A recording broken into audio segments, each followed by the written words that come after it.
Viva Voz, com Vera Magalhães.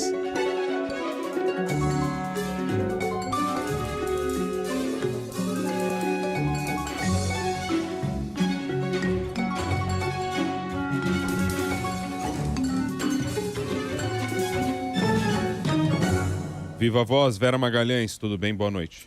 Boa noite, Bocardi, Carol, boa noite a todo mundo que nos ouve e nos assiste. Oi, Vera. Vamos começar falando sobre a questão dos planos de saúde, Vera. A turma aí está querendo saber se o plano de saúde vai diminuir de valor, você imagina só. Não tem a menor possibilidade de reduzir de valor, Bocardi. Na verdade, teve um aumento recente para planos não empresariais, né? Para aqueles planos individuais e familiares. Então, a decisão de hoje do STJ, na verdade, é um alívio aos planos no sentido de que deve reduzir a judicialização para cobertura de procedimentos. Portanto, vai baratear a vida dos planos, mas isso não tem nenhuma vinculação para que seja repassado na forma de desconto para os usuários, muito pelo contrário. É uma decisão bastante controversa, tem argumentos sólidos aí para os dois lados, porque o que os planos e a ANS, né, que é a agência que regulamenta a saúde suplementar, o que eles argumentam é que a judicialização constante para a inclusão de procedimentos e medicamentos nos planos de saúde vinha encarecendo demais a operação dessas empresas e também tornando imprevisível o custo e, portanto, tornando o negócio algo arriscado e algo de difícil manutenção por parte das empresas. Assim entendeu a maioria da segunda sessão do STJ. Foram 6 votos pelo caráter taxativo, ou seja, terminativo, obrigatório do rol, né, que é a lista de procedimentos que a ANS aprova e que os planos disponibilizam quando você contrata o seu pacote ali, o seu plano de saúde. Então, tudo aquilo que não estiver descrito minuciosamente, portanto, taxativamente nesse rol, não precisa ser coberto pelos planos de saúde de agora em diante. Isso vai deixar uma série de procedimentos de fora.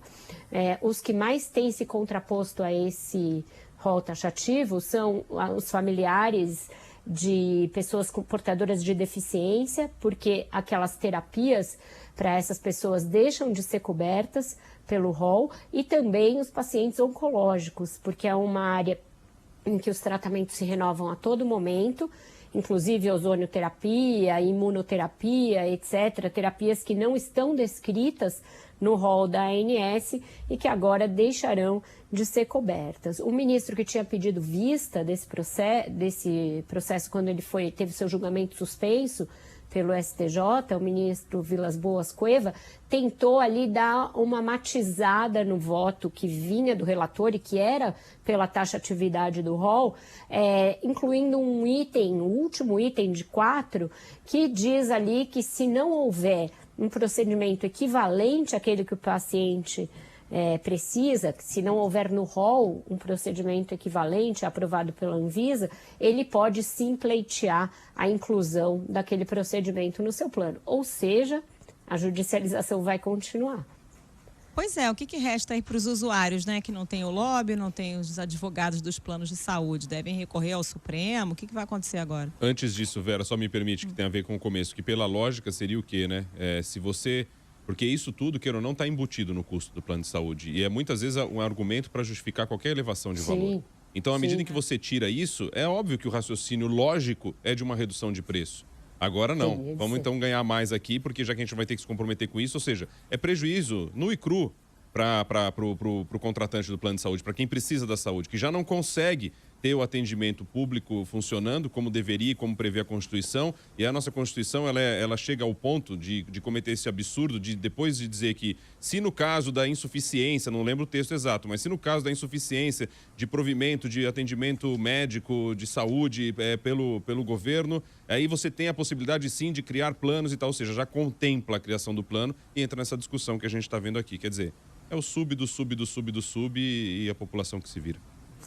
Os dois têm razão aí, Bocardi, porque é isso, o SUS é um sistema universal e único de saúde, mas o nosso sistema, que é um modelo híbrido em relação ao que existe no mundo todo, contempla essa possibilidade de um sistema de saúde suplementar, né? Portanto, planos de saúde, e eles são caríssimos e acabam, por incrível que pareça, sobrecarregando o SUS, porque eles não cobrem tudo que você contrata e você acaba indo ao SUS da mesma maneira. Então, não é que é um sistema que alivia o SUS, ele encarece e sobrecarrega o SUS. E o que a Carol falou, o que resta, né, a essas pessoas que vão ser, como o Bocardi bem mencionou, lesadas, na verdade é isso.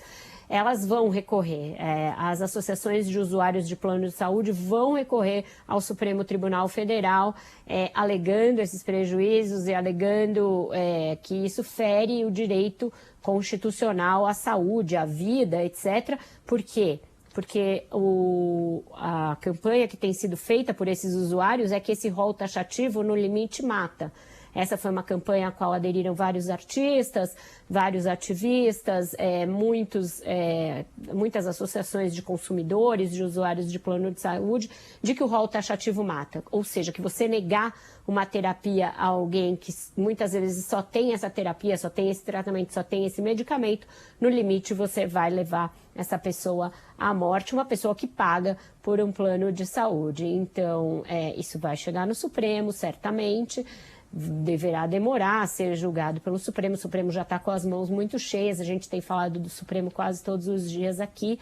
Eu não imagino que este ano a gente tenha alguma decisão do Supremo a esse respeito, mas a decisão do STJ, que também é um tribunal superior, ela tem caráter de cumprimento imediato. Então, enquanto o recurso não é analisado, o eventual recurso não é analisado pelo STF, vai valer o rol taxativo.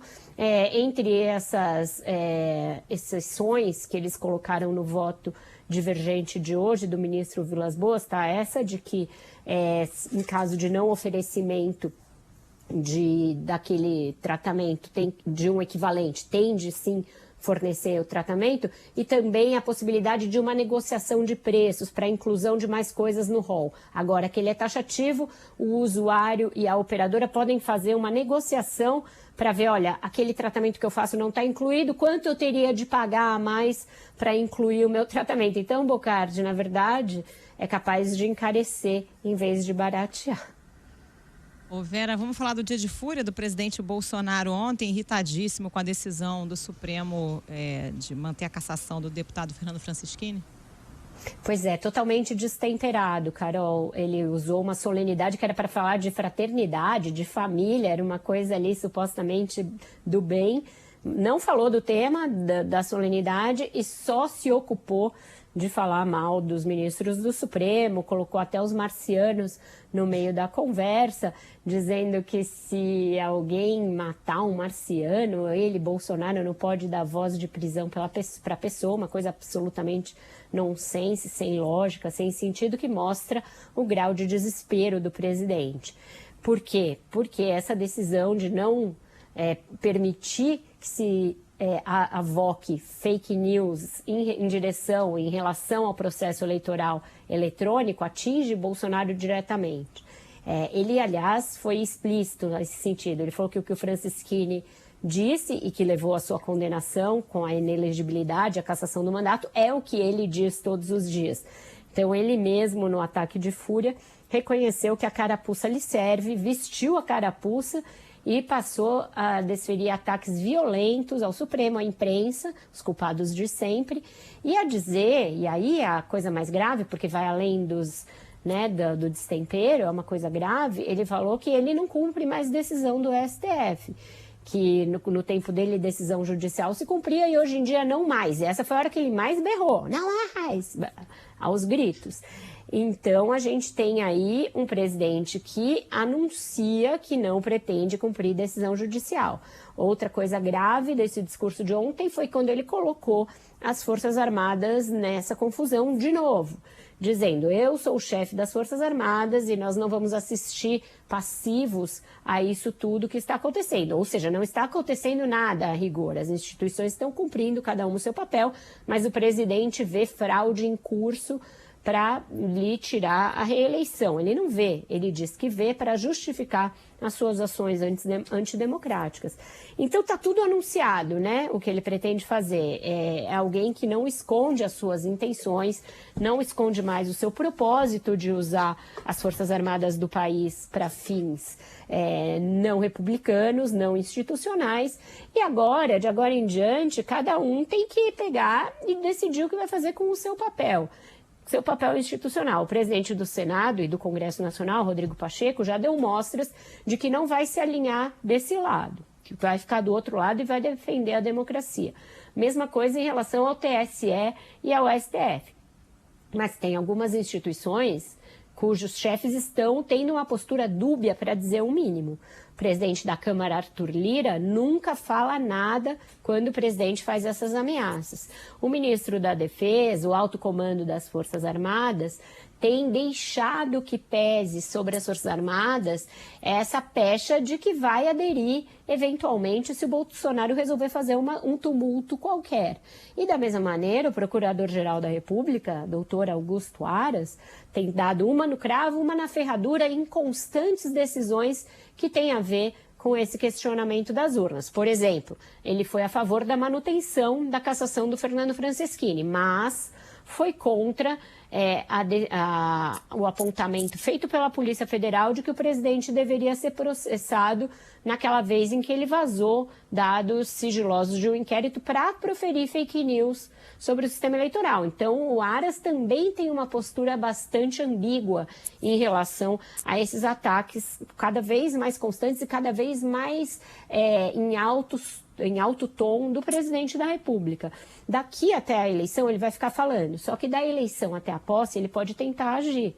Esse é o período em que todo mundo com quem eu converso, todas as fontes, acham que vai ser o período mais crítico, que é esse exatamente que vai do dia 2 de outubro, primeiro turno, até ele ter de transmitir o cargo para o seu eventual sucessor, caso ele perca a eleição.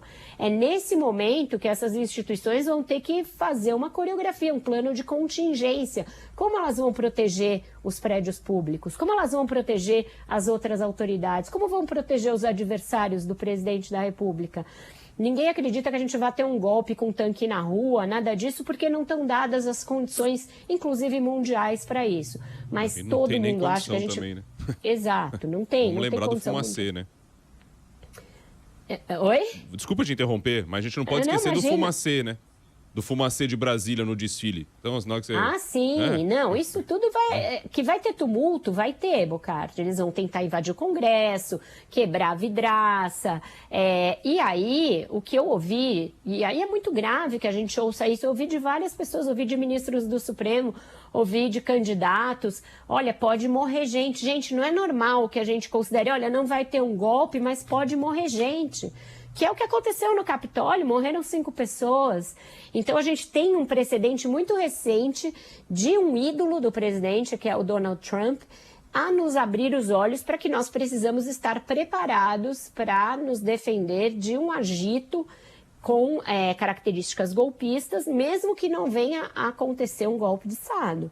Então, eu acho que é a partir daqui que as instituições têm de começar a se precaver e a se armar. Por que ele ficou tão irritado com a decisão da segunda turma? Ou é só mais um? Ficou irritado porque acha que a carapuça lhe serve e que vai acontecer a qualquer momento com ele também, Bocardi. Porque ele vai continuar. Ele falou isso, né, Vera? É isso aí que o Franceschini falou na live. Eu também falei para todo mundo. Quer dizer, chama um advogado, né, presidente? Better call Wassef, como rola aí o meme na internet, né? Que, aliás, o Wassef que anda frequentando o Palácio do Planalto. Então já deve estar se preparando para esse momento, Carol. Exatamente. Não, e só para fechar esse assunto, Vera, eu queria só chamar a atenção de sair aquela pesquisa Genial Quest de intenção de voto para a presidência. Aí mostra lá o Lula abrindo vantagem sobre o Bolsonaro, mas eu queria jogar luz só sobre um ponto interessante.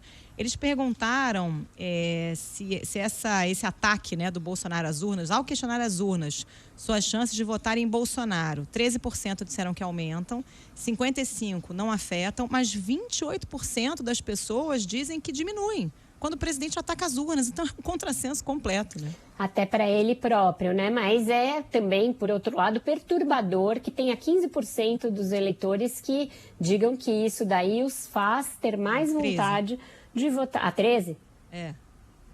Mas de qualquer maneira, gente, todos nós sempre votamos nas urnas eletrônicas. Elas elegeram as pessoas que estavam na frente nas pesquisas. Nunca houve uma grande surpresa, uma grande reviravolta, algo fora do padrão. Elegeram, inclusive, o Bolsonaro. Então é isso, a gente vai viver essa turvação todos os dias. A gente vai falar aqui de assuntos que realmente afetam a vida de todo mundo, como a gente falou nos planos de saúde, mas vai ter de ficar falando desses assuntos que o Bolsonaro traz à baila que só interessam a ele. Mas isso é necessário, porque se ele tentar algo lá na frente, e vai ser algo que com certeza vai ser seguido de violência, nesse discurso maluco, ele voltou a falar que o povo armado não será escravizado. Você entende a associação? Ele associa arma, forças armadas e eleição. Não tem cabimento isso. Isso é muito grave. A gente, infelizmente, vai ter de ficar falando desse assunto quando o presidente voltar a ele. E convoca todo mundo para ir lá no STF, coisa que outros já fizeram também, enfim, de bater na porta, invadir e tudo mais. Vamos mudar, vai. Sérgio Moro é paranaense, de fato, não é paulista, não. É isso, é leite quente, o Bocardi. Ô Vera, só antes, muita gente andou falando hoje também sobre essa questão do Tarcísio, por exemplo, ministro Tarcísio, né, ex-ministro Tarcísio Freitas, de ter o domicílio em São Paulo, sendo que ele teve sempre uma ligação com o Rio de Janeiro. Então começa todo esse movimento também, né? Se olhar para trás tem um monte, né? Sarney foi senador pelo Amapá, Lindbergh Farias, que é paraibano, foi prefeito de Nova Iguaçu. Eduardo, né? Enfim, um monte. Mas é que, no caso do Tarcísio, é a mesma eleição. Então, o questionamento dos nossos ouvintes faz sentido. Acontece que a justiça só age quando provocada. Sim. E no caso do Moro, houve um recurso, né? Um recurso do PT contra a transferência do domicílio eleitoral dele do Paraná para São Paulo, e aí o TRE teve de se debruçar sobre o caso. E aí calhou dele ter feito um arranjo prévio muito mequetrefe para justificar sua mudança para São Paulo. Ficou num apart-hotel, não chegou a alugar nenhum apartamento, o seu vínculo profissional com uma consultoria daqui já tinha se encerrado, e mesmo do tempo em que teve vigente, era mais remoto do que presencial. Então, o que diz a jurisprudência da Justiça Eleitoral? Que você tem que comprovar um vínculo social, residencial, profissional e político com o lugar para onde você está transferindo o seu domicílio eleitoral. E no entendimento da maioria dos juízes, ele não comprovou nenhum desses vínculos. O engraçado, e aí isso toca no ponto aí que os ouvintes trouxeram, Bocardi, é que como no caso da mulher dele, da Rosângela Moro, ninguém questionou, ela vai ficar com domicílio em São Paulo, apesar do arranjo dela ter sido também esse super mequetrefe. E o Moro vai ter de voltar a ter o seu registro em Curitiba. Agora, a próxima decisão ele vai recorrer ou não? Ele não deixou claro se pretende recorrer, apesar de ter reclamado. E se ele vai sair para deputado ou para senador? Ele gostaria de ir para o Senado, mas lá tem um aliado dele, que é o senador Álvaro Dias, e muita gente imagina que ele não vai querer furar o olho do Álvaro Dias saindo para o mesmo cargo que ele. Então, continua com problemas o Moro, mesmo na sua terra natal, que é o Paraná. Vai sobrar a Câmara de Vereador. Né? Que aí é só daqui a 2 anos, ele pode esperar um pouquinho. Que situação. Situação. Vera, só para a gente fechar, já estamos aqui em cima da hora do tempo, mas não podemos deixar de falar sobre os desaparecidos, né? O jornalista, o indigenista e o jornalista do Guardian. Exato, o Dom Phillips e o Bruno Pereira continuam desaparecidos, infelizmente, mas houve uma prisão, né, Carol? Prisão, no caso, foi preso alguém ligado aos pescadores ilegais da região, codinome Pelado, ele chama Marildo da Costa, preso por supostamente perseguir com a sua lancha, o barco dos dois, o barco dele muito mais rápido que o dos dois. Junto com ele foram apreendidas armas, munições e há testemunhas que viram o barco dele perseguindo. Ele vai prestar novo depoimento, mas no primeiro que deu, não falou nada, usou sua prerrogativa de permanecer em silêncio. Seguem aí as buscas sem sucesso, pressão para que essas buscas sejam ampliadas. A Justiça decidiu que o governo não está envidando os esforços que deveria para isso, que está sendo negligente, omisso, e pediu para que sejam reforçadas as buscas. E agora a gente vai ver uma repercussão internacional, provavelmente, desse caso, porque o presidente Jair Bolsonaro chega para a Cúpula das Américas, e ativistas brasileiros, ONGs brasileiras, já estão fazendo protestos lá, tendo o desaparecimento dos dois como mote. Então tem carros de som, outdoors, com aquela imagem que está circulando, onde estão Dom Phillips e Bruno Pereira, e o Bolsonaro vai ser recebido com essa pressão muito forte. O tema da cúpula não é esse, não é nem meio ambiente, é uma cúpula sobre democracia, ou seja, uma carapuça que também serve ao Bolsonaro, mas certamente a imprensa e as reuniões vão tratar desse assunto, ainda mais porque tem um cidadão britânico entre os desaparecidos. Isso tem um apelo muito forte internacional. A investigação continua da Polícia Federal, dizendo que não descarta nenhuma linha investigativa. E aí, Vera, só destacando, com relação a este suspeito, o secretário de Segurança Pública do Amazonas já até transmitiu aqui ainda há pouco, General Mansur. Ele foi meio enfático em dizer, não sei se evoluiu, isso aí não ficou muito claro, até porque a gente não pôde participar da entrevista em si, foi só o pronunciamento. Ele foi muito enfático dizendo que esse suspeito ele não tem, de acordo com ele, até agora, nenhuma ligação com o fato. Ele disse que houve um aumento do policiamento lá na região e, ao aumentar o policiamento, abordou uma pessoa que tinha munição de uso restrito, por isso foi preso em flagrante e também tinha droga. Então, quer dizer, é um passo um pouco atrás daquilo que que tinha sido anunciado também. Vamos acompanhar, quem sabe num outro depoimento vem alguma coisa, mas... A gente tem diversas ligações, Bocardi, porque é estranho, até a Procuradoria do Município está entrando para defender esse rapaz. Então, a gente tem de ver quais são as ligações dos advogados dele, etc. É tudo muito nebuloso por ali, muitos interesses escusos. Então, a gente tem de acompanhar. As testemunhas que tinham levado à prisão tinham dito ter visto ele perseguindo os dois com o seu barco. Então, a gente tem essas duas linhas. Vamos ver como vai evoluir. Tem outras 4 pessoas sendo procuradas para prestar depoimentos aí que podem ter, eventualmente, envolvimento com o caso. O fato é, demora na ação. Primeiro pronunciamento dos envolvidos chegando 4 dias depois do desaparecimento e por aí vai. E sem sequer ter encontrado a lancha. Sim. A música, Vera? Bom, a música Bolsonaro deu a letra, né? Não tem outra. Alô, alô, marciano. Aquele exemplo dos marcianos que eu estou tentando entender até agora o que tem a ver com fake news eleitoral. Mas é isso, né? Da Rita Lee e a Elias já falavam dessa conexão aí que o presidente procurou traçar. Alô, alô, marciano. Aqui quem fala é da terra. Pra variar, estamos em guerra. Você não me imagina a loucura. O ser humano tá na maior... Valeu, Vera Magalhães, Viva Voz. Boa noite. Boa noite, gente. Até amanhã. Tchau, Até mais. Tchau, Vera. 6 horas.